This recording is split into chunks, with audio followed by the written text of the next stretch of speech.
하나님 말씀은 고린도전서 15장 1절부터 4절까지 먼저 읽겠습니다. 형제들아, 내가 너희에게 전한 복음을 너희에게 알게 하노니 이는 너희가 받은 것이요 또 그 가운데 선 것이라. 너희가 만일 내가 전한 그 말을 굳게 지키고 헛되이 믿지 아니하였으면 그로 말미암아 구원을 받으리라. 내가 받은 것을 먼저 너희에게 전하였노니 이는 성경대로 그리스도께서 우리 죄들을 위하여 죽으시고 장사 지낸 바 되셨다가 성경대로 사흘 만에 다시 살아나사. 원전으로 다시 보는 고린도전서, 오늘은 15장입니다. 58절까지 있습니다. 그래서 오늘은 1절부터 34절까지 말씀을 가지고 기독교인은 가장 불쌍한 사람, 그 부활이 아니면, 이런 제목으로 말씀을 나누겠습니다.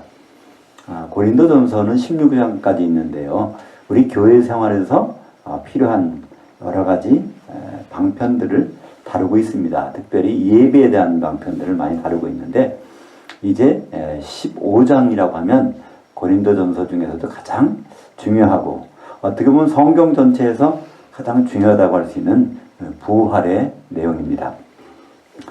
제목처럼 이 부활이 없다면 우리는 예수 믿는 것이 가장 불쌍한 사람들이다 말씀하고 있죠. 우리는 보통 예수 믿으면 복 받습니다. 예수 믿으면 마음이 편하고 잘 됩니다. 이렇게 사람들 얘기합니다. 그리고 참 예수 믿었더니 이렇게 참 마음이 편해. 참 복 받고 있어. 생각하는데, 원래 예수 믿으면 그렇지 않으니까 불쌍한 사람이라잖아요. 그죠? 오늘 이제 말씀 고린도전서 15장 19절인가요? 거기 보면 우리가 참 바라는 거, 이 세상에서 잘 되기를 바라고 있다면, 예수 믿으면서, 그럼 참 불쌍한 자라는 겁니다. 그렇다면 예수 믿으면 이 세상에서는 참 남들 보기에는 참 불쌍한 사람처럼 상황이 변하게 될 수 있다는 거예요. 그러나 그걸 끝나는 것이 아니라 이제 부활이라는 것이 있기 때문에 참 예수 믿길 잘했다 하는 것은 결론이 나중에 나온다는 거예요. 그러니까 우리가 이 세상에 사는 동안은 결론이 없어요. 예수 믿는 결론은. 그 이후에 맞아, 내가 그때 예수 믿기를 너무나 잘했어. 그것은 부활한 다음에 그것을 다 깨닫게 되는 것이죠. 그래서 바울은 이제 이 말씀을 전한 고린도전서 마지막 부분에 가서 이렇게 말합니다. 내가 너에게 전한 복음을 너에게 알게 하노니, 깨닫게 한다는 거예요. 그러니까 여기서 우리는 모든 편지는 그렇습니다. 누가 보냈고 받는 사람이 누구냐, 이걸 염두에 둬야 돼요. 그죠? 이 사도는, 이 바울은 지금 무슨 입장에서 편지를 보냅니까? 사도 입장에서 편지를 보내는 거고요. 이 고린도전서는 수신자가 성도들입니다. 그러니까 사도가 성도들에게 보내는 편지입니다. 사도라는 것은 무슨 뜻이라고 그랬죠? 사도는 원래 아포스톨로스, 보내심을 받은 자라고 우리가 번역을 하고 있지만, 원래의 뜻은요, 예수님의 분신이란 뜻입니다. 예수님을 12조각으로 이렇게 쪼갤 수 있다면, 그러면 그것들이 누구예요? 사도들이라는 것이죠. 그러니까 사도들이 말을 들으면 예수님 말 듣는 거하고 조금도 다르지 않습니다. 그래서 사도인 바울이 사도로서 지금 얘기를 해주는 거예요. 그러니까 우리는 고린도전서 오늘 말씀을 읽을 때도 예수님이 직접 말씀하시는구나, 이렇게 생각을 해야 됩니다. 그리고 이걸 듣는 사람들은 성도들이라는 것이죠. 성도들은 결국은 예수 그리스도의 몸을 만들어내는 사람, 예수의 몸을 이뤄내는 사람들입니다. 그래서 그것이 완전히 이루어지는 것이 바로 우리의 구원이죠. 그러니까 여기서 말하는 구원, 오늘 2절에 보니까 이것을 헛되이 믿지 아니하면 그런 말미암아 구원을 받으리라. 우리는 보통 구원에 대해서 많은 오해를 합니다. 당신 구원 받았어요? 글쎄, 구원 받으라니까요. 그럼 받았는지 안 받았는지, 받아야 되는 건지 앞으로 이루어지는 건지 왔다 갔다 하는데요. 원래 이 구원이라는 것은요, 어떤 상황에서 건져내는 걸 다 구원이라고 합니다. 그러니까 예를 들어서 영의 구원이나 혼의 구원을 떠나도 병을 고쳐주잖아요. 그럼 너 구원받았다 그럽니다. 그건 병에서 건져지는 것이지 그 사람이 영혼이 거듭나는 것도 아니고요. 혼이 거듭나는 것, 혼이 살아나는 것도 아닙니다. 그래서 어떤 상황에서 건져지는 것. 그러니까 구원이라는 것은 뭐에서 구원이라는 것 전제 조건이 있죠. 일반적으로는 우리 영이 구원받았다면 거듭나는 것이죠. 아담 이후로 모든 사람의 영은 죽어있는 상태였는데 그것이 살아나는 것을 영이 구원됐다. 그래서 그것을 거듭났다. 이렇게 얘기하죠. 그래서 우리는 이제 예수 믿는 사람들은 영이 거듭나서, 그래서 모여서 이제 뭘 하고 있어요? 혼의 구원에 이를 때까지. 우리 사람들은 영과 혼을 보통 구분 안 하는데요. 장로교에서는 구분 안 합니다. 이분설로 우리 안 보이는 건 영혼이고 보이는 건 육체다 그러는데요. 성경에서는 그렇게 구분 안 씁니다. 영과 혼과 육이 다르다는 거예요. 그죠? 영어만 해도 다르죠? 영은 스피릿, 혼은 소울 그럽니다. 이게 다른 거죠. 그래서 이 영이라고 하는 것은 다른 짐승에게는 없는 거예요. 사람에게만 있는 거죠. 혼은 다 있습니다. 짐승도 있고 심지어 이 식물도 혼이 있어요. 이 혼이 떠나가면 이것이 말라버립니다. 그죠? 동물은 혼이 떠나가면 시체가 되는 거. 사람도 마찬가지로. 근데 동물하고 사람과 다른 점은요. 영이 들어있다는 거예요. 짐승에게는 영이 없거든요. 아담에게 집어넣은 그 영이 지금까지 우리에게 쭉 내려왔는데 근데 문제는 아담이 선악과를 먹는 순간부터 영이 죽어버렸잖아요. 근데 이 선악과를 먹을 때 너는 정녕 죽으리라 했을 때 그걸 먹었는데 그의 혼은 살았잖아요. 그럼 뭐가 죽었어요? 영이 죽은 거거든요. 그때부터 우리 모든 사람은 어머니 뱃속에 태어날 때부터 영이 죽은 상태인데 그것에 구원받는 거. 그래서 영의 구원, 거듭남이라고 그러죠. 그 거듭난 사람들이 모여서 이제는 마지막으로 뭐가 이루어져야 되냐면 혼의 구원을 이루어야 되는데 보통 혼이라는 걸 사람들이 혼동합니다. 혼이 뭘까요? 혼은 우리의 자아입니다. 내 자신이 혼이에요. 그러니까 나는 지금 이 육체라는 집 속에 들어가 살고 있어요. 그래서 내가 이게 혼은 없어지지 않습니다. 이게 나가는 순간에 이 집은 이제 허물어지고 이 혼이 영원히 있는 거예요. 그죠? 왜 영원히 있을까? 영이 있기 때문에. 짐승은 영이 없기 때문에 혼이 나가면 그냥 없어져 버려요. 돼지나 개나 이런 것들은요. 죽는 순간에 그냥 없어져 버립니다. 그런데 사람은 영이라는 걸 갖고 있기, 영이 영존하기 때문에 이 사람은 죽으면 영혼이, 그 영혼이라는 것은 한 단어가 아니라 영을 품은 혼이죠. 이것이 계속 있는 겁니다. 우리 예수 믿는 사람들은 어디가 있죠? 낙원에 가 있다가, 예수 안 믿는 사람들은 음부에 가 있다가 나중에 이제 새로운 몸을 입고 이제 나타나게 심판받으러 나타나게 되는 것이죠.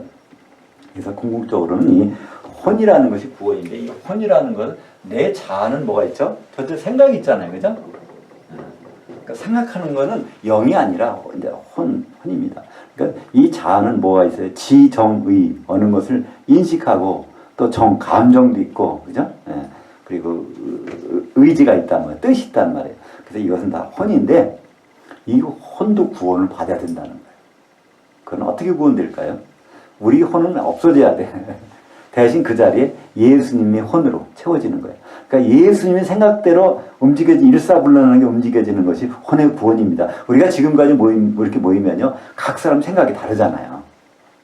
근데 예수님 오실 때쯤 되면 그때는 생각이 어떻게 예수님 생각으로 바뀌어져야 돼요. 그래 결혼할 거 아니에요. 그분하고. 우리가 한 몸이 돼서. 지금 생각이 다를 수 있지만.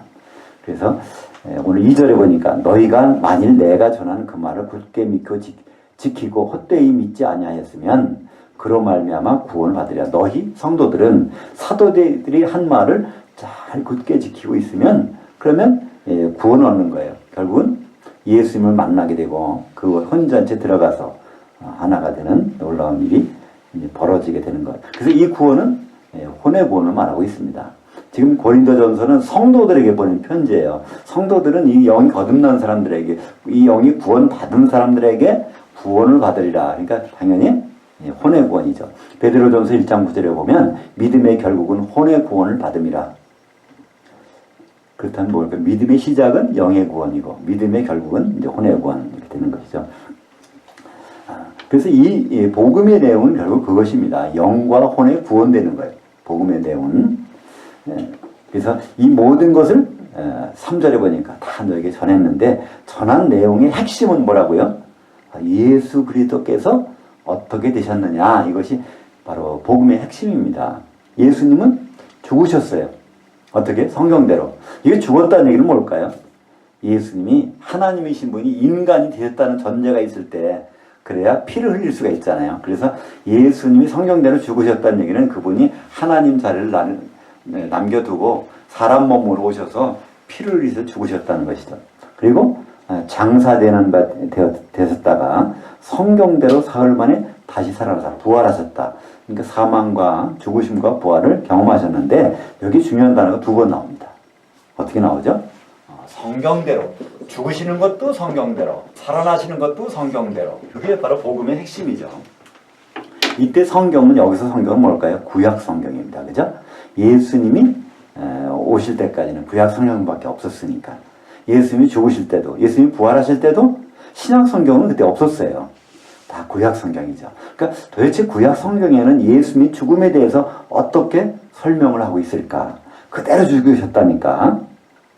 그래서 예수님을 요한계시록에서는 뭐라고 설명합니까? 어린 양이라고 그래요. 요한계시록 보면 예수님이라는 말이 거의 안 나와요. 한 두 번 정도 나오는데 어린 양, 어린 양, 어린 양이시면 어린 양이에요. 그래서 왜 어린 양이라고 그럴까? 바로 6월절날 십자가, 6월절날 피를 흘리고 죽게 되는 그 어린 양, 그분이 실체가 예수님이라는 거죠. 그러면 어린 양은 어떻게 잡을까? 아무 때나 잡는 게 아니에요. 보통 예수님 그러십니다. 마태복음 이제 20장 28절에 보면 난 죽으러 왔다. 모든 사람이 대성물로 데려왔다. 이렇게 말씀하세요. 그분이 죽으러 오셨다는 분이 사람들이 잡으러 오면 도망가요. 그죠? 막 피하신단 말이야. 죽으러 오신 분이 비겁하게 왜 이렇게 피하실까? 도망가실까? 이유가 있어요. 성경대로 죽으셔야 되기 때문에. 성경대로 어떻게 죽어? 어린 양처럼 죽으셔야 돼요. 어린 양은 잡는 날이 있단 말이에요. 정해져 있어요. 언제? 6월절날 잡아야 되는데 그냥 잡으면 안 돼요. 절차가 있단 말이에요. 어린 양을 잡는 절차가 신명기 12장이 나오죠. 먼저 잡기 전에 닷새 전에 요 놈은 내가 우리 가족을 위해서 하나 잡아야 되는데 여기 양우리에 가서 하나를 선택을 합니다. 그걸 언제 해야 되냐면 6월절 닷새 전에 선택을 해야 돼요. 그래서 이제 그 6월절이라는 것은 유대인 달력으로 음력을 쓰는데 정월달 1월 10일 날 선택을 합니다. 그 다음에 잡는 거는 1월 14일 날 선택해서 11일, 12일, 13일, 14일 날까지 점검을 해보고 그 다음에 흠이 없으면 그날 저녁에 그걸 잡습니다. 그래서 이 절차를 거쳐야 되기 때문에 예수님은 아무 때나 죽으실 수가 없는 거예요. 그래서 그 날짜만 기다리는 거죠. 그래서 예수님은 요한복음 12장에 보면 이렇게 나오죠. 6월절. 6월절 엿새 전에 베다니에 예수님이 딱 도착하십니다. 6월절 엿새 전에. 그리고 그날 저녁에 잔치가 벌어졌어요. 베다니에 과거에 나병 환자 집, 시몬이라는 집에서 잔치가 벌어졌는데 그 잔칫날이 저녁에 열리거든요. 그 저녁이 되면 유대인들은 하루가 바뀌는 것이 언제 바뀌죠? 저녁 6시경 해질녘이 바뀝니다. 우리는 언제 날짜가 바뀌냐면 밤 자정 12시인데 유대인들은 항상 6시간 빨리 우리보다 빨라요. 그래서 이제 6월절 양 잡는 날 저녁 때 되면 날짜가 이제 하루가 바뀌어지는데 그렇다면 예수님이 6월절 엿새 전에 베다니에 오셨어요. 그러면 그날 저녁은 며칠 전일까요? 닷새 전이에요. 그죠? 저녁부터 하루가 바뀌니까. 6월절 엿새 전에 베다니에 도착해서 그날 저녁에 잔치가 벌어져. 닷새 전은 바로 6월절 닷새 전날은 양을 고르는 날이야. 요걸 죽여야 된다는 거예요. 그래서 그날 잔치가 벌어졌는데 그걸 해줄 사람이 안 나타날 줄 알았는데 드디어 나타났어. 누구죠? 그 동네에 사는 베다니 마리아가 자기 집에서 옥합을 가지고 향기름을 딱 준비해서 잔치날 와서 예수님 머리부터 쫙 분단 말이에요. 사람들이 깜짝 놀라잖아요. 저렇게 비싼 거 300데나리온에 팔아서 가난한 사람들에게 나눠주면 얼마나 좋을까.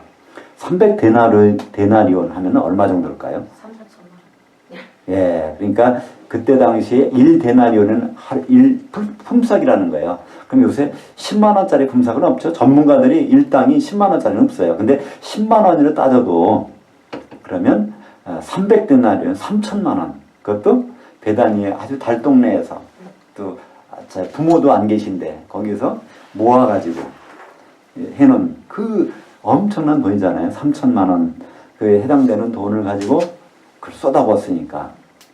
근데 예수님 뭐라고 그러죠? 내 장례를 준비했다는 거야.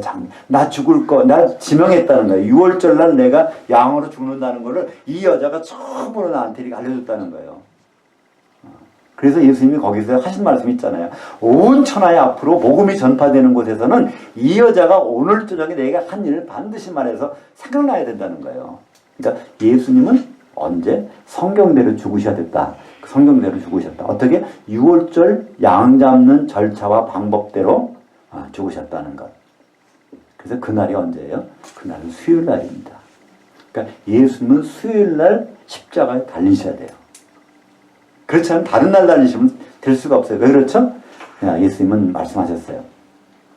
요나의 표적밖에 내게 보여줄 게 없다. 사람들이 표적 좀 보여달라는 거예요. 그 많은 일을 이미 다 겪은 다음이거든요. 벌써 오병이어의 사건도 있었고 무리도 걸으시고 죽은 자 살리시고. 근데 그거 말고요. 하늘에서 오셨다는 표적 좀, 하나님이라는 표적 좀 한번 알려주세요 했더니 하늘에서 내가 온 거 표적? 난 요나의 표적밖에 너에게 줄 것이 없어. 그때 요나가 그러면서 하신 말씀이 마태복음 12장에 39절 40절에 보면 그 있어요. 요나의 표적밖에. 40절에 요나가 밤낮 사흘 동안 큰 물고기 뱃속에 있었던 것 같이 인자도 밤낮 사흘 72시간 동안을 땅속에 있으리라 이렇게 했어요. 그러니까 72시간을 땅속에 있으려면 우리가 보통 예수님 언제 돌아가셨다고 생각해요? 금요일 날이라고 생각해요. 그죠? 그래서 금요일 날 성금요일 금요철야가 왜 생긴지 아세요? 금요일 날 십자가 달려 들어가셨으니까 우리가 발 뻗고 편하게 금요일을 잘 수가 없잖아. 밤새 기도라도 해야지. 그래서 그 보상 심리로 그렇게 하는데 사실은 예수님은 금요일 날 돌아가셨을 리가 없어요. 성경대로 죽으셔야 되니까. 이거 죽은 다음에 72시간 동안 땅속에 있다 나와야 되니까 금요일 날 죽으셔서 땅속에 들어가시면 72시간 후에 나오는 날짜가 언제 되겠어요? 말도 안 되는 거잖아요. 근데 우리는 너무나 그걸 철떡같이 믿고 있잖아요. 아니 거의 1900년, 2000년 가까이 들어 예수님이 십자가에 금요일날 돌아가셨다. 그 주일날 부활하셨다. 주일날 부활하셨을까요? 아니요. 예수님은 주일날 부활하실 리가 없어요. 왜 그렇죠? 이제 수요일날 십자가에 달리시고 그날 저녁에 무덤에 들어가셨어. 그러면 수요일날 저녁부터 목요일 저녁, 금요일 저녁, 토요일 저녁이면 72시간이 차는데 예수님이 3일 밤 3일 낮 72시간 동안 땅속에 있다 나온다 그랬는데 그러면 토요일 저녁에 나오셔야지 더 있다가 나오실까요? 그 전에 나오실까요? 그건 아니에요. 성경대로 부활하실 때. 그래서 부활하는 날짜도 정해져 있어요. 레위기 23장에 보면 그때 그 천리삭을 흔드는 그 날짜가 있다고요. 그런데 무교절 기간 중에 안식일이 돌아오면 그 바로 다음 날에 그걸 흔들라는 거예요. 이때 안식일은 정규 안식일, 일주일에 한 번씩 돌아오는 안식일. 유대인들은 안식일이 두 종류가 있습니다. 매주 돌아오는 안식일, 그러니까 금요일 저녁부터 토요일 저녁까지. 그게 이제 유대인들의 안식일이에요. 근데 그거 말고 또 안식일이 있는데 그 안식일은 명절 첫날과 끝날이 안식이란 말이에요. 그러니까 6월절날 그냥 저녁부터 무교절이 면절이에요. 일주일 동안. 6월절은 한순간이지만 무교절은 일주일 동안에 누르가 안 들어가면 떡을 먹는 날인데 그날은 바로 6월절 저녁부터 시작한단 말이에요. 그러니까 바로 수요일날 저녁부터 24시간 동안은 그건 큰 안식이에요. 그래서 큰 안식일, 그거는 일주일에 한 번씩 있는 것이 아니라 매년 그 절기일 때마다 한 번씩 그건 요일에 관계없어요. 어떤 때는 월요일날, 어떤 때는 수요일날, 어떤 때는 금요일날 왔다 갔다 해요. 큰 안식일은 날짜로 정해지는 것이니까 요일로 정해지는 것이 아니니까. 그래서 우리의 복음서 성경에 보면 우리말 성경에 이렇게 되어 있어요. 다 안식 후 첫날 이른 새벽에 여자들이 무덤에 갔다 이렇게 되어 있는데요. 모든 성경에는 거기에서 안식일 날이 지난 후, 안식일이 두 번 지난 후 돼 있어요. 원래 원문에는 우리말 성경에는 부활할 때마다 갔다, 부활하는 거 바라보고 거기 무덤에 갔다고 되는데 우리말 성경은 그렇게 돼 있지만 번역이 잘못된 거예요. 원래 번역을 보면 요한복음, 마태복음, 마가, 누가 할 것 없이 안식일이 두 번 지나네 돼 있어요. 두 안식일. 그러니까 명절 시작하는 수요일날 저녁부터 시작되는 안식일과 그 다음에 금요일날 저녁에 끝나는 안식일, 요 안식일 두 번 지난 다음에 여자들이 갔다는 거예요. 무덤에 가. 이미 부활하셨어요. 토요일날 저녁에 부활하셨으니까. 그죠? 그 시간에 어떤 일이 벌어졌죠? 이제 예수님이 사실은 내가 예루살렘에 가서 죽고 부활하겠다는 얘기를 3번 말씀하신 다음에 이제 십자가 달리셨는데 그 말을 어디부터 했어요? 그 갈릴리에서 올 때부터 그 말씀 하셨거든요. 그러니까 모든 사람은 알았어야 되는데 설마 예수님 죽으시려고? 예수님이 죽는 순간에 시체가 되면 거기다 뭘 발라야 돼요? 향기름을 발라야 되거든요. 향유를. 근데 갈릴리에서 올 때 아무도 준비해 온 사람이 없는 거예요. 그걸 몰랐으니까 베다니 마리아가 향기름 불 때도 그들 깜짝 놀라지. 죽는다니 말이 되나. 근데 막상 예수님이 십자가에 죽으셨어요. 그때 마리아의 유심히 그걸 쳐다보다가 그날 저녁부터는 24시간 동안에 큰 안식일은 가게 문을 안 열잖아요. 예루살렘 부활 데가 없어. 그러면 그 다음날, 그러니까 그러면 금요일날 낮에 가서 이제 그걸 향품 사다 두었다가 그럼 금요일 저녁은 또 안식일 되네. 그랬다가 안식일 지난 다음에 그걸 가지고 가서 이제 향품 시체에다 발라드리려고. 그러니까 그 여자들을 보면 거기에 누가 포함되어 있냐면 예수님의 생모인 마리아도 포함되어 있어요.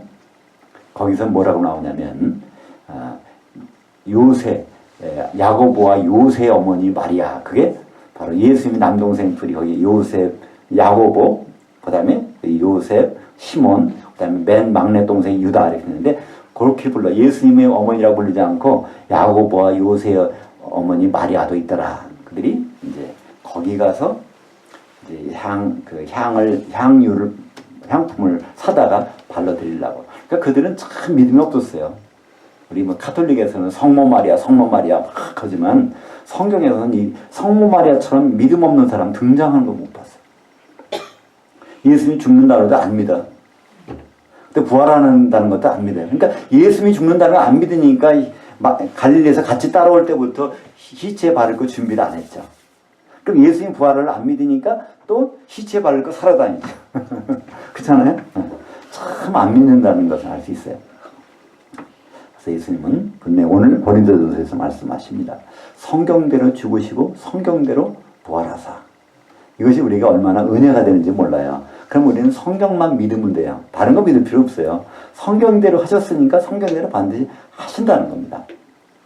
그래서 예수님은 수요일날 십자가 달리시고 그날 저녁에 무덤에 들어가셨다가 토요일날 저녁이 되자마자 70일이 되니까 밤낮 사흘이 지나니까 그때 부활하셔서 그 다음날 새벽에 가보니까 이미 거기는 다 자리가 다 개어졌어. 그렇게 됐다는 거죠.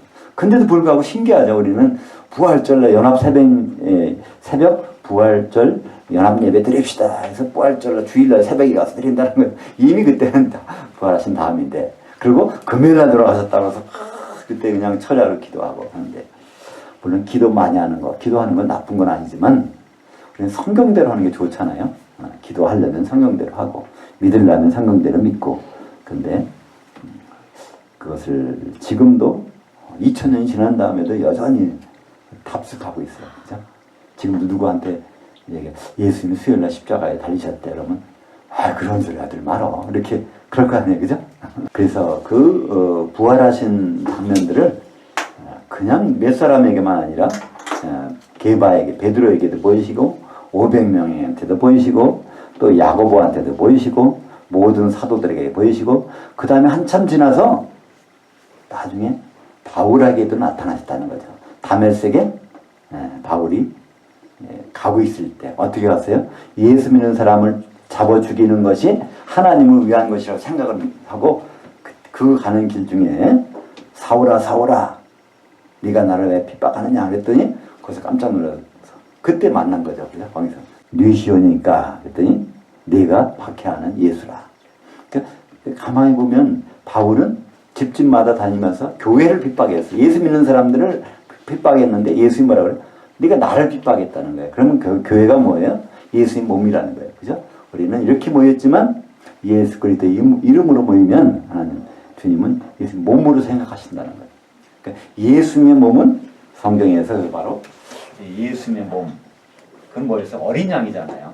어린 양.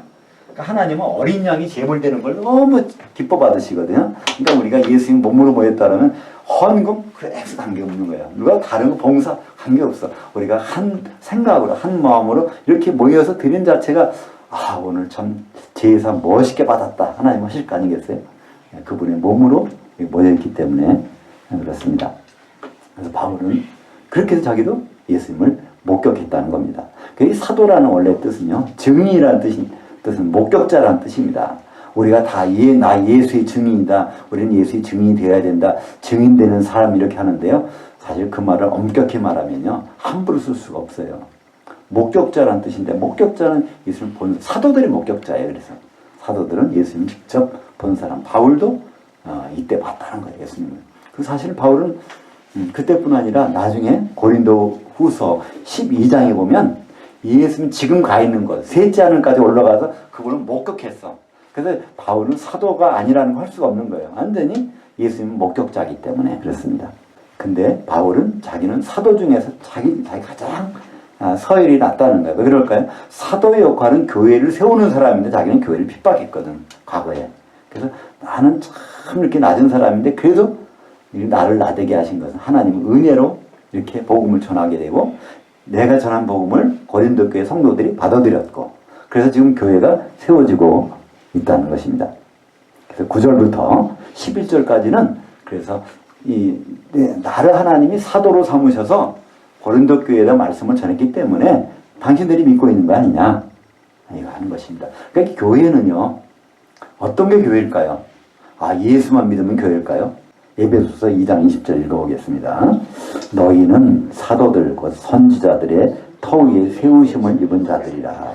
그러니까 교회로 모인다고 하면요, 사도들이 말 이외에 다른 거를 가지고 믿으면 안 되는 거예요. 지금까지 우리가 이렇게 해왔으니까 이렇게 합시다. 이거는 교회가 아닙니다. 사도들의 말은요, 신약성경 마태복음부터 요한계시록까지 거기 기록된 성경의 말씀만을 근거해서 믿는 것이, 이것이 하나님이 인정하신 교회입니다. 그냥 많이 모였다고 교회라고? 아니, 오히려 많이 모일수록 교회가 될 가능성이 희박해져요. 거기서 흠이 많이 생기게 되니까. 흠이 하나라도 있으면 나중에는 받지 않으시거든요. 네, 그래서 이 교회는 바로 우리가 왜 이렇게 성경을 지금 보고 있습니까? 여기서 제대로 된 기초석에 서기 위해서 사람들 전통이 아니에요. 그죠? 지금까지 이렇게 해왔으니까 장로교회는 이렇게 해왔고 감리교회는 이렇게 해왔고, 아니에요. 그렇게 해올 수도 있지만 기준은 바로 성경밖에 없습니다. 그 세례를 주는데 물로 찍어 바르면 안 됩니다. 물속에 들어갔다 나와야 돼요. 이렇게 한단 말이에요. 그죠? 그래서 침례교회나 오순절 계통에서는 반드시 침례를 줍니다. 저도 사실은 장로교에 있었기 때문에 이제 이렇게 머리에 물세례를 받았어요. 미국에서 그게 아닌 것 같더라고요. 물론 침례라는 단어, 이거는 물속에 잠겨야 된다 그래서 또 물속에 들어갔다 나왔어요. 그래서 굉장히 자부심을 갖고 있었는데, 성경을 보니까 예수님은 요한은 물로 세례를 베풀었으나 너희는 면단이 못돼 성령으로 세례를 받으리라. 성령이 잠겨야 되는 것이 물로 잠기는 건 지나갔다는 거예요. 그죠? 근데 우리는 지금도 여전히 그런 것을 합니다. 그죠? 교회에서 정식 교인, 누구예요? 세례 교인을 정식 교인으로 취급하잖아요. 세례 안 받으면 투표권도 안 주잖아요. 그죠? 그건 전통입니다. 그래서 실제적으로는 세례는 뭐밖에 없어요? 성령 세례밖에 우리에게 허락된 거 없어요. 에베소서 4장, 그죠? 4절인가요? 거기 보면 세례가 하나밖에 없다는 거예요. 물 세례도 받아야 되고 성령 세례, 그거 아니라는 거예요. 물 세례는 세례 요한의 세례고, 예수님의 세례는 바로 어떤 세례요? 성령 세례. 성령에 잠기는 것이 바로 성령 세례죠. 근데 사실 마태복음 3장에 보면 뭐로 나와요? 예수님은 성령과 불로 세례 주신 분이라는 거예요. 그러니까 성령의 불세례 받으라 그러죠? 그 큰일 납니다. 그 가만히 읽어보시면요, 바로 성령과 불로 세례를 주시리니 어떻게 해요? 알곡은 곡간에다 드리고 쭉정이는 불에 태우느니라. 그거 설명하시는 거예요. 지금 알곡돼서 있는 성도들은 성령에 지금 잠겨야 되는데 그게 싫어? 그러면 모아서 나중에 불세례 주시겠다는 거예요. 세례라는 것은 잠기게 하는 겁니다. 불지옥에 불바다에 잠겨지게 하는 거, 그 얘기하는 거거든요. 근데 우리는 성령의 불을 받아라 이렇게, 이것은 굉장히 잘못된 말입니다. 그것은 앞으로 성령에 잠기지 않는 사람을 불에 잠기게 하시겠다는 것을 말씀하고 있는 것이죠. 그래서 우리가 이 모든 것들은 다 부활을 전제로 하고 있잖아요. 심판이라는 것은 뭘 전제로 합니까? 부활을 전제로 하는 거예요. 모든 심판은 쉽게 말하면 우리를 재판이라고 해도 좋아요. 재판. 재판은 사는 사람 놓고 재판하지 죽은 사람 놓고 재판하는 법은 이 세상 어디에도 없습니다. 재판받다 죽으면 재판이 끝나는 거죠. 그렇다는 얘기는 성경에서 반드시 심판이 있다. 히브리서 9장 27절인가요? 한 번 죽는 것은 사람에게 정해진 것이요 그 뒤로는 심판이 있으리니 그래요. 심판이 있다는 얘기는 하나님 반드시 살려내시겠다는 거예요. 죽는 것이 끝이 아니라는 겁니다. 왜 심판하실까요? 재판받으라고. 그죠? 하나님께 심판하시겠다는 겁니다. 그래서 이런 것은 반드시 있기 때문에 누구나 다 부활합니다. 부활은 특별한 사람 하는 것이 아니라 누구나 다 해요. 근데 오늘 제목처럼 기독교인은 가장 불쌍한 사람, 오늘 제목이 이거예요. 예수 믿어서 좀 복 받으려고 했더니 이게 뭐 불쌍하다네? 그럼 아예 안 믿는 게 낫잖아요? 이렇게 할 수도 있어요. 맞아요. 세상에서 좀 얻어보려고 이렇게 믿는 사람들은요, 지금 그만두는 게 더 좋을 수도 있어요. 성경에서 가장 불쌍한 사람이라는 거예요. 뭐 때문에? 부활이 없다면, 이건 불쌍한, 그 생애가 진정한 기독교인이라면, 예수 안 믿는 사람에 비해서 불쌍하다는 거예요, 세상에서. 근데, 이 부활을 놓고 보면 그렇지 않다는 거죠. 전혀.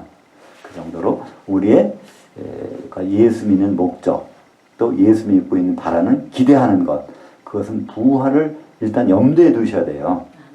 부활을 염두에 두지 않으면요, 예수 믿는데 왜 이렇게 힘들어, 피곤해, 참 어려워, 점점 안 믿을 때가 좋았는데 이렇게 되면 그럴 수 있다니까요. 그게 정상이라니까요. 그래서 오히려 바로 예수 믿는데 고난이 따른다고 그랬어요. 그 고난은 바로 예수를 만나기 위해서 준비할 게 필요하기 때문에 그것이 다른 사람은 안 해도 되는 일을 우리는 해야 되는 거예요. 우리는 이중살림을 살아야 되는 거예요. 이 세상은 포기할 수 없잖아요. 이 세상도 살아야 돼. 그러나 다음 세상이 더 중요한 거니까 그걸 포기할 수 없는 거예요. 그 두 가지를 살다 보니까 보통 사람보다 우리는 더 어려운 일이에요. 그죠? 그러나 그것은 우리가 포기할 수 없는 그런 일이죠. 지금뿐 아니라 이 고린도전서를 기록할 때도 사람들이 그랬던 것 같아요. 부활이 과연 있겠어? 없겠. 그런 게 어디 있어? 사실 그때 당시에 하나님을 믿던 사람들, 유대인들이잖아요. 유대인들에게는 크게 활동하던 사람이 두 부류가 있는데 사두개인들하고 바리새인들 부류가 있었어요. 바리새인들은 부활을 믿었는데 사두개인들은 부활을 안 믿었대요. 사두개인들이 누군지 아세요? 다윗 시대 때 제사장에 사독이 있었어요. 사독의 후예들이라는 거예요. 그러니까 제사장들 후예 집안. 그러니까 제사장들은요, 그 당시에 지배계층이에요. 제사장이 재판하거든요. 재판하고 모든 관리를 행하고, 그죠? 그러니까 굉장히 부유층이에요. 또 제사장은 돈이 많았어요. 왜 많을까요? 매년 1년에 3번씩은 제사를 지내야 되는데 어디 와서? 성전에 와서 제사를 지내야 돼요. 근데 그때는 짐승을 잡아서 피를 내야 되는데 해외에서 올라면 먼 지방에서 짐승, 소, 강아지 들고, 참 개는 안 들이니까 소나 양, 염소 같은 거를 가지고 거기까지 와야 되는데 자기 몸이 오기도 힘든데 교통도 불편하고 뭐 없는데 오겠어요? 그러니까 돈을 가지고 와서 산단 말이에요. 그죠? 해외에서 마찬가지로 와서 돈 가지고 사. 그러면 제사장들이 그걸 팔죠. 딴 거는 제사장들이 이거 불합격 안 되니까 그걸 또 제사장들이 파는 걸 또 사야 돼. 그럼 거기에서 사가지고 이걸 이제 파는 거예요.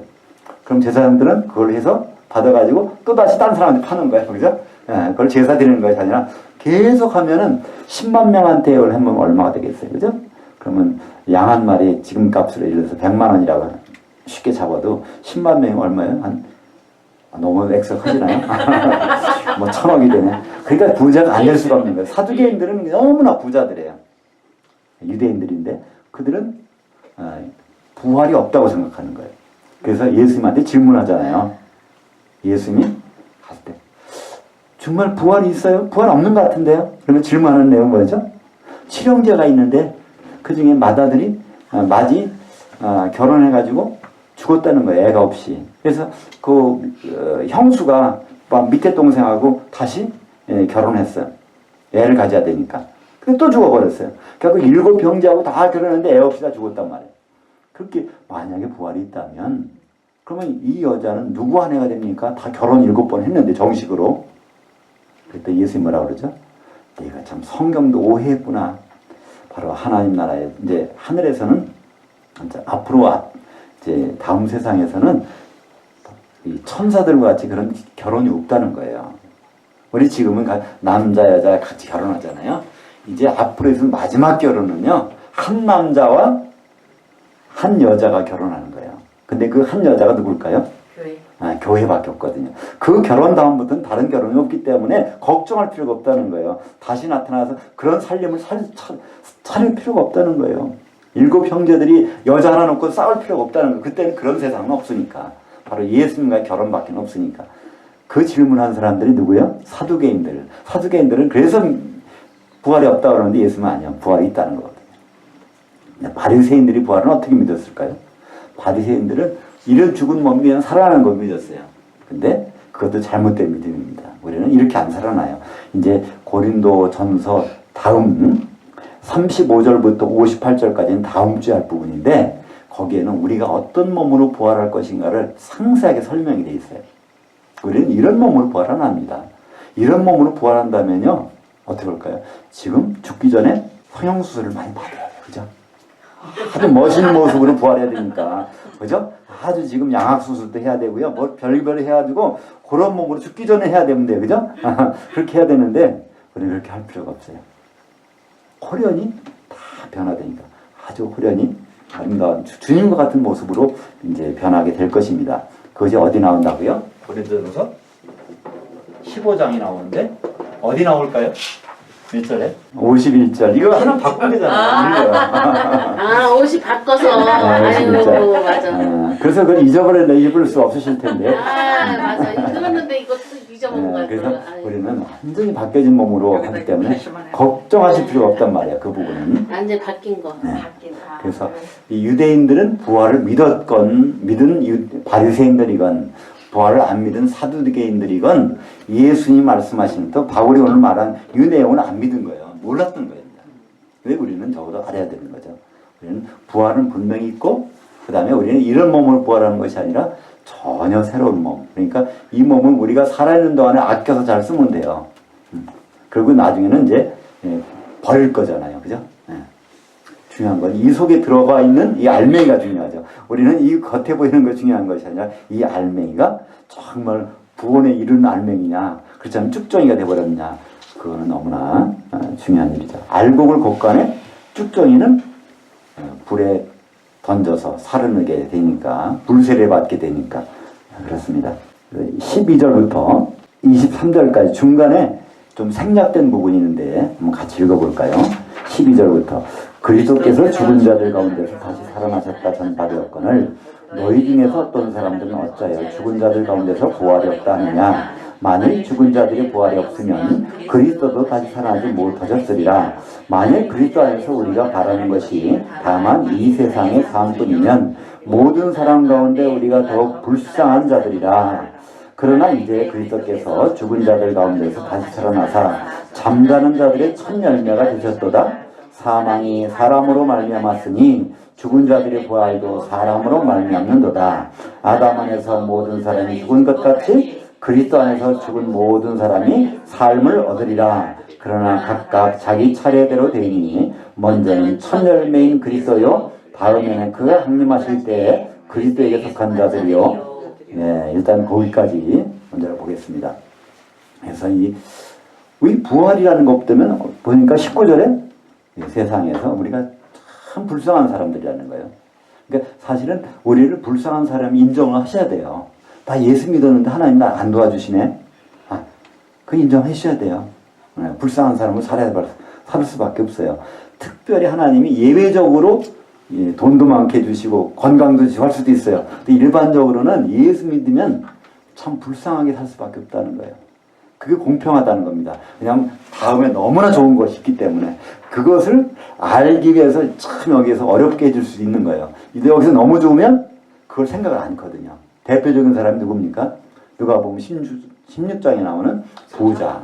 그 부자는 너무나 세상에서 즐길 걸 다 즐겼잖아요. 건강했고 돈도 많았고 지위도 있었고 그러다 보니까 죽어서 갈 곳이 음부밖에 없는 거예요. 생각을 못했어요. 대비를. 근데 우리는 이 힘들고 하다 보면 이거로 끝나는 게 아닌가 봐. 정말 성경에서 보니까 이 부활이 있다고 그러네. 그래서 그걸 가지면 이 환경에 적용을 안 받을 수 있잖아요. 똑같이 저기 누구처럼? 거지 나사로처럼요. 거지 나사로는 환경적으로 현실적으로 볼 때는요 돈도 없죠. 거지니까. 그리고 몸도 다 헐었어. 얼마나 불쌍했겠어요. 그러나 그는 그렇게 살지 않았을 거예요. 얼굴이 해같이 빛났을 것 같아요. 그걸 어떻게 볼 수 있죠? 구원받았으니까. 그가 왜 구원받았어요? 천사들이 이끌려서 갔다는 거예요. 천사들은 누굴 도와줘요? 구원받을 자. 예, 히브리서 1장 15절에 14절에 보니까 모든 천사들은 하나님 부리시는 영들로서 구원받을 상속자를 도와주라고 보내주신 것이 아니냐 그랬더니 바로 나사로가 죽었을 때 그 도와주러 간 천사들은 구원받은 나사로를 데리고 갔다는 거예요. 그러니까 구원받은 사람은 자기가 구원받은 줄 알까요? 모를까요? 알 거 아니에요. 하나님 그거 안 알려주셨겠어요? 그죠? 내가 구원받았나 안 받았나 확실하다. 그건 못 받은 거예요. 어떤 사람이 나 거듭난지 거듭 안 난지 모르겠습니다. 그러면 이거는 아직은 거듭나지 않은 거예요. 왜 그럴까요? 요한복음 3장 8절에 보면 그게 바로 거기 우리말 번역에 이렇게 돼 있어요. 바람이 임의로 불매 그 소리는 들어도 그가 어디서 와서 어디로 가는지 알지 못하나니 성령으로 난 사람은 다 이러하니라. 그러니까 성령으로 나야 되나 봐. 거듭나는 것 이렇게 하는데 그거 아니에요. 거긴 성령이라는 단어가 없어요. 영으로 난 사람, 영이 거듭난 사람은 바람이 임의로 불매 그 소리는 들어도 그게 어디서 와서 어디 가는지 알지 못하는 다른 사람들은 몰라도 자기는 안다는 거예요. 영이 살아나는 순간에 내가 막 속에서 막 영이 살아나는 걸 느낀다는 거예요. 그 느낌이 어떻게 나타나죠? 마태복음 5장 3절에 심령이 가난한 자는 복이 있나니 천국이 더 이것이며 천국은 거듭나는 사람이 들어간다 그러는데 바로 이 영이 가난한 사람, 영이 갈급한 사람은 바로 거기 들어가 있다는 거예요. 영이 갈급하면 그러니까 우리가 어린애가 태어나는 대로 어떻게 하죠? 울어. 왜 울까요? 배고파서 그죠? 뱃속에서 탯줄에서 영양이 공급되니까 마음 놓고 있었는데 탯줄에 갑자기 영양 공급이 안 되는 거예요. 나오는 순간에 너무 배고프니까 울기 시작하잖아요. 근데 젖을 물리면 그 다음에 젖 시컷 먹고 나서 그냥 울까요? 안 울잖아요. 그죠? 마찬가지로 심령이 가난한 자는 복이 있나니 이거는요 번역이 그것도 좀 잘 못됐다고 그랬죠? 영이 가난한 자, 영이 배고픈 자는 복이 있다는 거예요. 왜? 천국에 들어와 있다는 거예요. 지금 거듭나서 거기 들어와 있다는 겁니다. 그래서 내가 거듭났을까 안 났을까 나 잘 모르겠다. 이거는 일단 안 났다고 하는 것이 안전한 방법이에요. 그리고 영이 뭐 나면 되니까 그죠? 거듭나면 되니까. 그래서 그건 쉬워요. 내가 거듭났을까 안 났을까? 내가 하나님의 말씀을 먹고 싶은가? 하나님 말씀이 그리운가? 내가 그것으로 이 세상 거 다 주는데 이거 참 만족이 안 돼. 뭔가 부족한 게 있다. 세상 것을 다 줘도 뭔가 부족한 거 있다면 그 사람은 거듭난 사람이야. 근데 너무나 만족스러워. 처음부터. 그럼 뭔가 수상해요. 그죠? 누가복음 16장에 나온 부자처럼. 부활이라는 것은요. 예수님 때부터 처음으로 생긴 거예요. 첫 열매라고 해서 예수님의 부활이 첫 열매예요. 그냥 사람이 죽었다 살아나는 것 그거는 부활이 아니에요. 지금도 우리나라 사람들은 어떤 사람이 그런 사람 있잖아요. 그죠?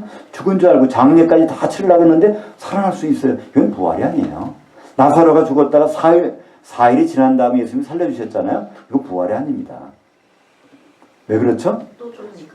예, 또 죽었거든요. 부활의 첫 열매는 예수님이거든요. 예수님 십자가에서 죽으시고 3일 후에 살아나신 게 이것이 첫 열매라니까요. 그 전에 어떤 부활도 이건 부활이 아니에요. 그러니까 예수님의 부활이 홀연히 변하는 부활, 육신이 확 변하는 부활, 영의 몸을 잇는 부활, 그 시작이 그때 되는 것이죠. 그래서 부활이라는 것은 진짜 부활은 예수님이 첫 열매고 그 다음에 이제 다음번의 부활은 언제 부활이에요? 예수님이 재림하실 때 예수 믿던 사람들이 다 올라가서 죽은 자도 거기서 예수님을 만나야 되니까 그때 부활이 있어요. 그리고 마지막에 24절이 나오네요. 그 후에는 마지막이니 이것은 그 후의 부활은 1000년 있다가 나오는 부활이에요. 1000년 있다가 어디서 나오죠? 세 군데서 나오죠? 바다에서 나오는 사람이 있고 그러니까 그 심판 받으러 나오니까 이거는 살아난다는 얘기예요. 그죠? 거기서 부활, 살아나니까 부활이라는 말이에요. 성경에 보면요. 거기에 요한계시록 20장 13절에 이 사람들이 다 부활했다는 말은 없어요. 근데 우리는 뭐라고 돼 있죠? 이 사람들이 다, 죽은 자들이 다 그 앞에 서 있다는 거예요. 서 있다는 얘기는 살아났다는 얘기죠. 어떻게 부활해서?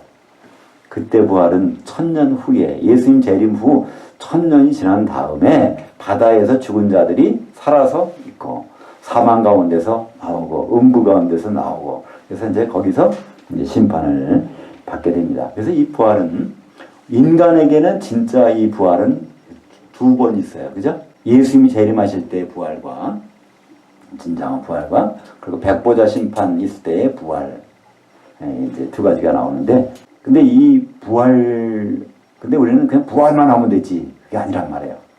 예수님 오시면 부활해갖고 올라갔다가 문제는 거기서 떨어지지 않아야 돼. 그래서 다시 죽을 수가 있어. 이거는 이제 그래서 그걸 첫째 부활이 아니라고 그래요. 성경에 보면 첫째 부활이라는 말이 나옵니다. 첫째 부활은 바로 둘째 부활이 아닌 게 첫째 부활 이게 아니에요. 첫째 부활은 어떤 게 첫째 부활이냐면요.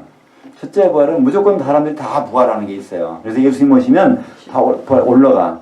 거기에서 혼인잔치 들어가는 사람들이 첫째 부활이고 거기 혼인잔치 못 들어가잖아요. 이건 첫째 부활이 아니라니까. 도로 다시 죽어야 되니까 바다가 죽은 자들을 내어줘야 되니까 바닷속에 죽어 있어갖고 천년 지난 다음에 그때 나오는 부활이에요.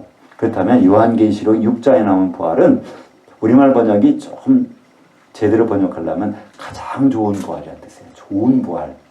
나중에 부활해서 그 생명책 이름이 나오나 이거 보려고 부활하는 것이 아니라 결혼하려고 그런 혼인식에 들어가는 부분이기 때문에 첫째 부활은 제대로 번역하면 가장 좋은 부활. 가장 좋은 부활은 어떤 부활이에요? 예수님 만나서 혼인잔치에 들어가는 부활. 이것이 가장 좋은 부활. 이 가장 좋다는 단어는 프로토스라는 단어는 어디에 나오냐면 누가복음 15장에 그 탕자의 비유가 나오죠. 근데 둘째 아들이 재산 이게 물려받아가지고 이걸 타국에 가서 호랑방탕에 다 없앤 다음에 돌아오잖아요. 근데 그 아버지가 어떻게 해요? 기다리고 있다가 오는 걸 보고 제일 좋은 뭘 가지고 입히라? 제일 좋은 옷을 갖다 입히라 그러잖아요. 그때 제일 좋다는 말과 첫째 부활이 첫째가 같은 단어예요.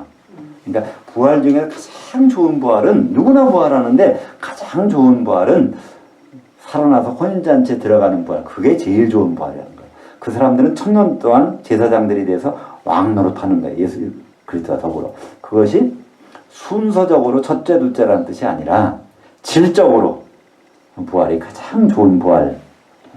그래서 그 부활이 있기 때문에 이 세상은 불쌍하게 살아도 그건 감당할 수 있다, 수용할 수 있다는 거예요. 우리가 왜 이렇게 예수 믿는데 이렇게 안 될까? 기도하는데 이렇게 안 될까? 참 너무한데 생각해도 이렇게 나처럼 안 될 수가 있어? 이런 사람도 있을 수 있어요. 그죠? 그러나 그 사람 생각을 조금 바꾸시면 제일 좋은 부활을 확보해놨다 그러면요. 그것에 마비가 돼가지고 여기 있는 것들이 별로 안 느껴져. 그죠? 왜 마약하는 사람들이 마약을 할까요? 그거 하는 동안에는요. 다른 것들 아프지가 않대. 몸이, 여기서 심지어는요. 굉장히 중병이 걸린 사람, 위급한 사람들은요. 마약을 투여하잖아요. 합법적으로 투여해줘요. 그걸 잊어버리게 하려고. 그래서 마약을 그거는 의료용으로 마약이 합법화된 게 있어요. 사람들이 몸이 괜찮은데 기분 좀 좋아지려고 마약하는 건 잘못된 거지만 너무 통증이 심하고 너무 참을 수가 없어. 그럴 때는 마약을 투약한단 말이에요. 그러고 나서 수술을 해서 고치는 경우가 있어요. 마약이라는 것은 아주 너무나 흥분되고 좋은 거예요. 그러니까 이 정말 우리가 주님 오셔서 그 공중에 올라가서 그때 혼잔치 들어가는 그것을 그 감격이 여기 주사 맞은 것처럼 살아있다면 이 세상에서 참 불쌍한 처지에 있는 것도 이게 바뀌어질 수가 있다는 얘기죠. 그죠? 그걸 감당할 수가 있다는 거예요. 누구처럼? 거지 나사로처럼. 부잣집에서 그 밥 얻어 먹으면 살지만 그 얼굴이 얼마나 해같이 빛났겠습니까? 데살로니가전서 4장 16절에 나오고 16절 17절은 이거는 좋은 소식이기도 하지만 거기가 하나의 결정적인 순간이요. 시험을 치르고 성적표를 받아보는 순간이 된단 말이죠. 데살로니가전서 4장 16절 주께서 호령과 천사장의 음성과 하나님의 나팔 소리로 치니 하늘로부터 강림하시리니 그리스도 안에서 죽은 자들이 먼저 일어나고. 그러니까 예수 관계되는 사람만 이때 부활하는 거예요. 그죠? 세상 사람은 이때 부활을 못해요. 그 후에 우리 살아남은 자들도 그들과 함께 구름 속으로 끌어올려 공중에서 주님을 만나게 되는데 열 처녀가 다 주님을 만나요. 기름 준비해도 만나고 기름 준비 안 해도 만나게 돼 있어요. 일단 공중에 간단 말이에요. 근데 거기서부터 문제가 어디로 가느냐가 결정이 되죠. 그죠? 깊은 바다에 불 섞인 유리 바다에 던져지는 사람들. 그러니까 그 그것을 다른 말로 지옥이라고 그러는데요. 마태복음 18장 6절에는 그 바다에 대해서 설명해 주세요, 예수님이. 그 다음에 18장 8절과 9절에서는 그것이 불이고 지옥불이라고 그래요, 그 자리를. 그러니까 우리는 이 예수 안 믿으면 지옥 간다고 그러는데 성경은 그렇지 않아요. 예수 믿는 사람 중에서 공중에 다 올라간 다음에 거기서 혼인잔치에 못 들어간 사람들이 불섞인 위를 받아 지옥에 던져진다는 거예요. 그럼 예수 안 믿고 죽은 사람은 거기 안 가고 너무 좋게요? 아니요. 예수 안 믿고 죽으면 음부에서 계속 있다가 불꽃 가운데서 고통을 당하다가 나중에 이제 어디 불못에 갈 가능성이 좀 많아지겠죠. 그러나 분명한 것은 어디가 좋다 나쁘다를 떠나서 불바다, 지옥이라는 것은 예수 믿는 사람 중에서 가는 곳이라는 것이 성경에서 말씀하고 있죠. 그러니까 형제에 관해서 형제관계로 실패한 사람이 가니까 누가 형제가 돼요? 주 안에서 그분이 받아들이니까 형제관계 중에서 형제를 실족해 하는 사람이 거기 들어간다잖아요. 지옥불에. 그래서 24절에 그 후에 마지막이니 그가 모든 통치와 모든 권세 능력을 멸하시고 그 나라를 아버지 하나님께 바칠 때라. 그러니까 이 마지막에 그 나라를 바친다고 그러면 이 나라가 어떤 나라일까요? 예수님 오시면 이제 새로운 나라가 시작돼요. 그죠? 네, 천년왕국. 천년이 지나면 그 나라를 예수님이 잠정적으로 이걸 다시 바치셔. 나 이제 왕 그만하겠습니다. 바치는 거예요. 그렇다고 그걸 끝날까요? 아니요. 그 다음부터 세세 종신왕이 되는 거예요. 그러니까 예수님 오셔서 천년 동안은 임기제예요. 천년이란 단임 임기제. 천년갑밖에 왕을 못해. 근데 백보자 심판 다음은 그 다음에는 아예 예수님은 종신왕이 되시는 거예요. 그래서 일단 그때 천년 그 나라를 일단 바치셔야 돼. 그 나라를 바치셔야 백보자 심판이 열려지고 그 다음에 이제 계속해서 그분은 왕노릇 하셔야 되니까 너무나 선명하잖아요. 오늘 15장 24절에 보니까 그 나라를 바칠 때까지 그 다음에 이제 마지막 부활이 있다는 거예요. 예, 세 군데서 사람들이 이제 살아나게 되죠. 요한계시록 20장 12절 이하에 보면 어디에서? 바다에서 또 사망에서 음부에서 죽은 자들이 다 서 있게 된다는 거죠. 살아나서 심판대 앞에 서 있는 장면이 나옵니다.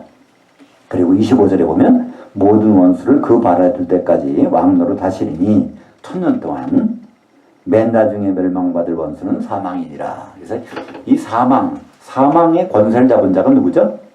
마귀. 그것이 어디 나오죠? 히브리서 2장 14절에 마귀는 사망의 권세를 잡은 자예요. 근데 사망 권세는 대단한 권세예요. 우리가 왜 불안하고 두려울까요?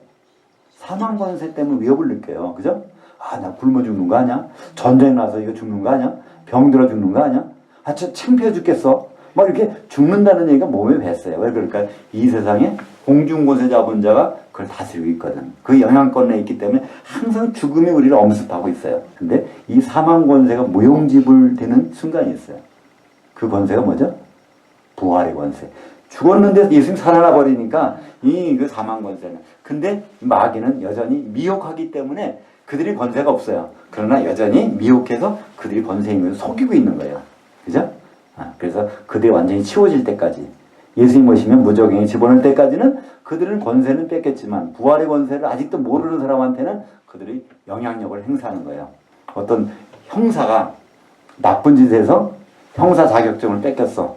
근데 그 형사가 누구 쫓아다니면서 무슨 위협에서 돈을 뜯을 수 있단 말이에요. 그죠? 우리는 마귀가 그런 것을 성경을 보면 알지만 많은 사람들은 아직은 성경을 모르기 때문에 그들에게 아직도 불순종에 하는 자들에게서 역사하는 영들은 여전히 하고 있단 말이죠. 그 원수도 아예 없어져 버리는 거예요. 천년 동안 무적행에 그 다음엔 불못에. 무적행은 들어갔다 나올 수 있지만 불못은 들어갔다 나올 수가 없는 것이죠. 그래서 27절 거기 보면 만물 나와요. 이게 뭘까요? 만물. 모든 성도들입니다. 27절부터 28절까지 읽어보겠습니다. 만물을 그 발 아래 두셨다 했으니 만물을 그 발 아래 두셨다 말씀하실 때에 만물을 그 아래에 두신다. 그 중에 들지 아니한 것이 분명하도다. 만물을 그에게 복종하게 하실 때에는 아들 자신도 그때 만물을 자기에게 복종하신 이에게 복종하게 되리니 이는 하나님이 만유의 주로서 만유 안에 계시라 하심이라. 참 너무 우리가 읽긴 읽어도 한글인데 무슨 말인지 모르겠죠?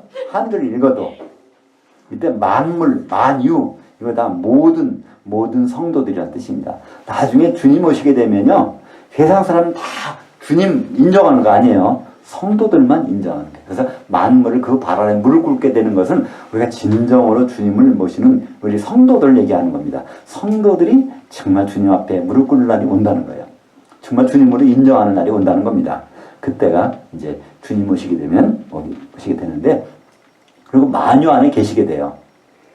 성도들 안에 계신다는 말이에요. 궁극적으로. 그 장면이 어디 나오죠? 요한계시록 21장 22절에 보면 새 예루살렘이 누구죠? 교회가 완성된 거예요. 성도들이 새 예루살렘을 이루고 있는데 그 속에 누가 계세요? 하나님과 어린 양. 예수님 만물 속에 계시단 말이에요. 만유가 뭐예요? 우리 성도들이 한 몸 된 새 예루살렘 속에 그분이 계시다는 것. 그것이 거기서 이루어지죠. 우리 이제 오늘 고린도전서 15장 28절 마지막에 만유의 주로서 만유 안에 계시라 하심이라. 이 만유가 모든 성도들 안에 계시는데, 그 성도들이 뭐가 변했어요? 뭐로 됐어요? 요한계시록 21장에 보니까 새 예루살렘이라는 성으로 변했어. 그 성 안에 그분이 계시단 말이죠. 지금은 이 교회 안에 계세요. 그죠? 성령으로 계시지만 앞으로는 그분이 실제적으로 전능하신 이와 더불어 같이 그 속에 계신다는 것이죠. 29절부터 30절까지 읽어보겠습니다. 만일 죽은 자들이 도무지 다시 살아나지 못하면 죽은 자들을 위하여 세례를 받는 자들이 무엇을 하리느냐? 어찌하여 그들을 위하여 세례를 받느냐? 또 어찌하여 우리가 언제나 위험을 무릅쓰리요? 형제들아, 내가 그리스도 예수 우리 주 안에서 가진 바 너희에 대한 나의 자랑을 두고 단언하노니 나는 날마다 죽노라. 여기 하나 보면 이상한 게 있죠? 죽은 사람을 위해서 세례 받는다는 거예요. 여기서 이게 무슨 말일까요? 죽은 사람들 위해서 우리 시어머니가 예수 안 믿참 저기는데 세례 안 받으셨는데 그 사람 대신해서 세례 받아야 되겠네. 예를 들어서 그런 일이 있는다는 거예요. 이게 무슨 말일까요? 그게 효력이 있을까요? 이것은 그렇게 해서 효력이 있다는 얘기 아니야. 사람들이 지금 하고 있다는 거예요. 내세가 있겠지, 부활이 있겠지. 저 사람들은 막연하게나마 부활을 염두에 두고 저렇게 하는데 너희들은 부활이 없단 말이야. 이렇게 하는 말이죠. 그것이 죽은 사람들을 위해서 세례 받는 것 자체가 정당화됐다는 얘기냐. 저 사람들은 성경도 모르면서도 부활이 있다는 걸 생각하기 때문에 죽은 사람들을 위해서 저렇게 하고 있는데, 당신네들은 왜 성경을 안다고 하면서 부활을 부정하느냐, 이 얘기를 하고 있는 거죠. 그래서 이 부활이라는 것은 얼마나 우리에게 힘이 되고 중요한지 몰라요. 그러니까 바울이 자기가 신앙생활에 비결이 있다는 거예요. 우리는 바울을 본받으려고 그러죠. 난 바울처럼 믿고 싶어 그러잖아요. 그런 사람 많아요. 근데 숨겨야지, 숨겨. 바울처럼 믿고 싶다는, 그렇죠. 근데 그것만은 안 하려고 그러잖아요. 그죠? 바울처럼 되고 싶다. 바울의 목회가 어떨까요? 많은 목사님들이 해요. 나는 바울 같은 목회를 하고 싶다. 그래서 이름도 바꾸신 분도 있어요. 바울의 목회 생활을 들여다보세요. 마지막에 가면 두 사람이 예배드리다 끝나요. 마지막에. 그죠? 누가만 나와 함께 있느니라 다 도망가고 있어. 그게 그 바울의 목회 현장이에요. 그러고 나서 이제 그것도 그냥 가는 것이 아니라 은퇴하는 것이 아니에요. 붙들려 가서 이제 목이 잘려서 죽는다는 말이야. 그때 마지막까지 있던 누가가 다시 예루살렘에 와서 모든 걸 조사해서 그걸 다 살핀 나도 이것을 데오빌로한테 편지 쓴다. 그것이 누가복음하고 사도행전을 이제 기록해냈단 말이야. 끝까지 바울하고 있던 사람. 그것이 바로 바울의 목회 현장이란 말이야. 그래서 바울을 부러워하는데 사실은 바울의 그걸 알면 그렇게 할 사람은 별로 없을 거예요. 어떤 목사님이 정말 나 바울처럼 되고 싶다. 그럼 나중에 마지막에 두 사람을 예배드리다가 순교할래요? 그러면 안 하겠죠? 그럼 바울은 여기서 그럼에도 불구하고 난 자랑이 있다는 겁니다. 이 자랑은 뭐예요? 31절에 나는 날마다 죽노라. 바울은 날마다 죽는다는 건 뭘까요? 날마다 살아나는 거죠. 그죠? 그러니까 날마다 죽지요. 살았다 죽었다 하는 거예요. 그 뭐예요? 여러 가지로 해석할 수 있지만 우리는 이런 부분을 볼 수 있어요. 그죠? 날마다 부활을 생각한다는 거예요. 그 부활을 생각하면 다시 힘이 나오고 용기가 나는 거예요. 바울이 얼마나 힘들었겠어요. 그죠? 마지막 목표 현장에서 다 떠나고 두 사람이 예배드리고 그 현장을 보고 있을 때 얼마나 답답하겠어요. 그죠? 근데 바울은 자랑거리겠다. 자랑. 난 날마다 죽어. 다시 말해서 나는 날마다 부활을 경험하며 산다는 거예요. 그걸 바라보고 산다는 겁니다. 그 부활, 바울이 바라봤던 부활은 어떤 부활일까요? 공중에 올라갔다가 쫓겨난 부활일까요? 아니요. 공중에 올라가서 혼인잔치에 들어가는 부활이죠. 그죠? 첫째 부활. 바울은 그것을 다른 말로 표현했어요. 특급 부활이라고 했어요. 성경에서 빌립보서 3장 11절 볼까요? 3장 10절과 11절. 내가 그리스도와 그 부활의 권능과 그 고난의 참여함을 알고자 하여 그의 죽으심을 본받아 어떻게 해서든지 죽은 자들 가운데서 그 특급 부활에 이르려 하노니. 오늘날 번역은 이렇게 돼 있어요. 어쨌든 난 부활하고 싶다 이렇게 번역했어요. 그러면 이게 부활은 되기도 하고 안 되기도 하나? 아니에요. 그 특급 부활이라는 부활을 그냥 특급이라는 말을 빼버려서 번역해서 영어 성경에도 뺐더라고요. 부활이라고 하는 것을 아나스타시스라고 하는데요. 스타시스라는 것은 곧바로 쓴다는 거예요. 아나라는 것은 다시 이게 넘어졌다가 죽어 있다가 벌떡 일어나는 거. 이게 아나스타시스예요. 이게 부활로 우리말 번역했는데 바울은 뭐냐면 이 앞에 뭘 붙였어요? 엑스 아나스타시스. 난 이거 하고 싶다는 거예요. 엑스 옷을 살 때 뭐가 있어요? 라지 하면 L자 있죠? 그러면 거기다 조금 더 큰 거? 엑스라지, 그죠? 엑셀런트한, 특별한.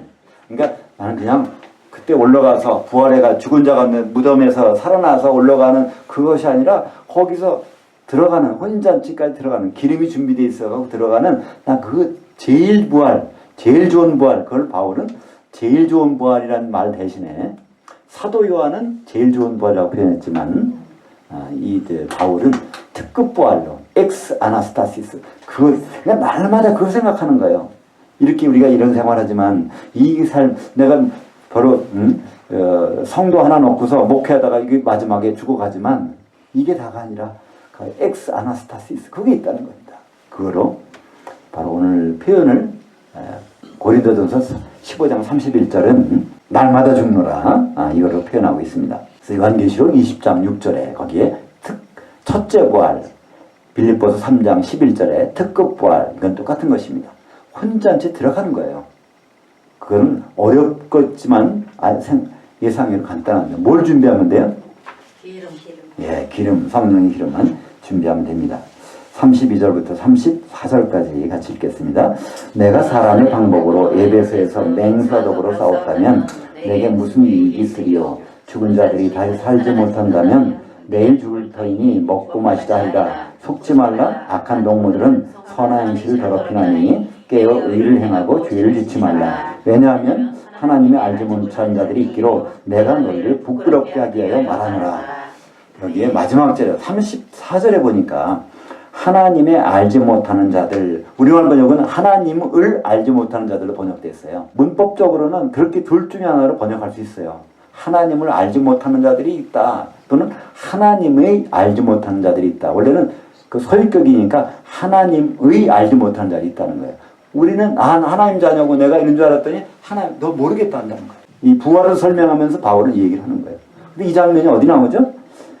마태복음 25장 10절을 볼까요?